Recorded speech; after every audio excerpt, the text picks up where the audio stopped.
उसको हृदय रोग कभी नहीं होगा, निश्चित रूप से। जो शंख नियम से बजाएगा 3 बार और उसको हृदय रोग कभी नहीं होगा, ये लिखा हुआ प्रमाणित है। या हनुमान चालीसा पढ़ेगा उसको भी नहीं होता, हनुमान का भक्त होगा उसको भी नहीं होता, ऐसा लिखा।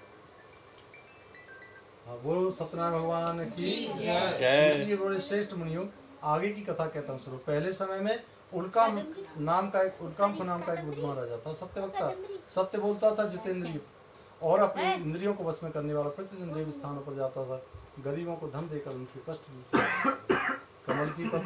कमल के समान मुख वाली पत्नी सती साध्वी भद्रश्री नदी का तट पर दोनों ने सत्यदेव का उत्तम व्रत किया। उस समय वहाँ साधु वैसे आया, उसके पास व्यापार के लिए बहुत सा धन था।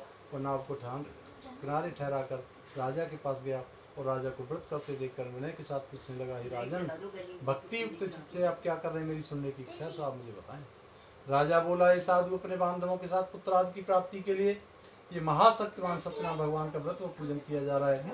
राजा के वचन सुनकर साधु ने आदर से बोला, हे राजन, मुझसे सब इसका विधान कहो, मैं भी आपकी कथानुसार को करूंगा, मेरी कोई संतान नहीं है, इससे निश्चय होगी। राजा से सब विधान सुन व्यापार से निवृत्त हो आनंद के साथ घर गया। साधु ने अपनी स्त्री संतान देने वाले इस व्रत का समाचार सुनाया और कहा, जब मेरी संतान होगी तब मैं इस व्रत को करूंगा। साधु ने ऐसे वचन अपनी स्त्री लीलावती से कहे।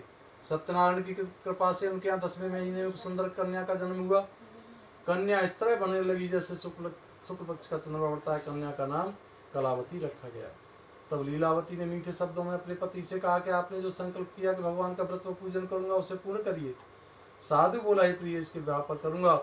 इस प्रकार अपनी पत्नी को आश्वासन दे वो नगर को चला गया। कलावती पितृगृह में वृद्धि को प्राप्त हो गई। साधु ने जब नगर में सखियों के साथ अपनी पुत्री को देखा तो तुरंत दूत बुलाकर कहा, पुत्री के वास्ते कोई योग्य वर देख कर लाओ। साधु की आज्ञा पाकर दूत कंचन नगर पहुंचा। वहाँ बड़ी खोज और देखभाल कर लड़की के लिए सुयोग्य वर को ले आया। उस सुयोग्य लड़के को देखकर साधु ने अपने बंधु बांधवों से प्रसन्नचित्त अपनी पुत्री का विवाह उसके साथ कर दिया, किंतु दुर्भाग्य से विवाह के समय व्रत करना भूल गया। फिर श्री सत्यनारायण भगवान क्रोधित हो गए और श्राप दे दिया, तुम्हें दारुण दुख मिलेगा। अपने कार्य में कुशल साधु वैश्य जमाता सहित समुद्र के समीप स्थित रतनपुर नगर में गया, जहाँ दोनों ससुर जमाई चंद्रकेतु राजा के नगर में व्यापार करने लगे। एक रोज भगवान सत्यनारायण की माया से प्रेरित कोई चोर राजा का धन चुरा कर जा रहा था, किंतु राजा के दूतों को आता देखकर चोर ने घबरा कर भागते हुए राजा के धन को वहीं चुपचाप रख दिया जहाँ वह ससुर और जमाई ठहरे हुए थे। जब दूतों ने उस साधु वैश्य के पास राजा के धन को रखा देखा तो वो दोनों को बांध कर ले गए और प्रसन्नता से दौड़ते हुए राजा के समीप जाकर बोले, ये 2 चोर पकड़ कर लाए हैं, कृपा करके आज्ञा दें। तब राजा की आज्ञा से उनको कठोर कारावास में डाल दिया गया, उनका सब धन छीन लिया गया। सत्यनारायण भगवान के श्राप द्वारा उनकी पत्नी भी घर पर बहुत दुखी हुई और घर पर जो भी धन रखा था चोर चुरा कर ले गए। शारीरिक मानसिक पीड़ा, भूख प्यास से दुख तो अन्न की चिंता में कलावती के ब्राह्मण के घर चली गई। वहाँ उन्होंने सत्यनारायण भगवान का व्रत होते देखा। फिर कथा सुनी। प्रसाद ग्रहण करने के बाद रात को देर से आई तो माता ने पूछ दिया, कहाँ रही पुत्री, क्यों देर से आई हो? कलावती बोली, माता, मैं एक ब्राह्मण के घर सत्यनारायण भगवान का व्रत देखा है और पूजन देखा है।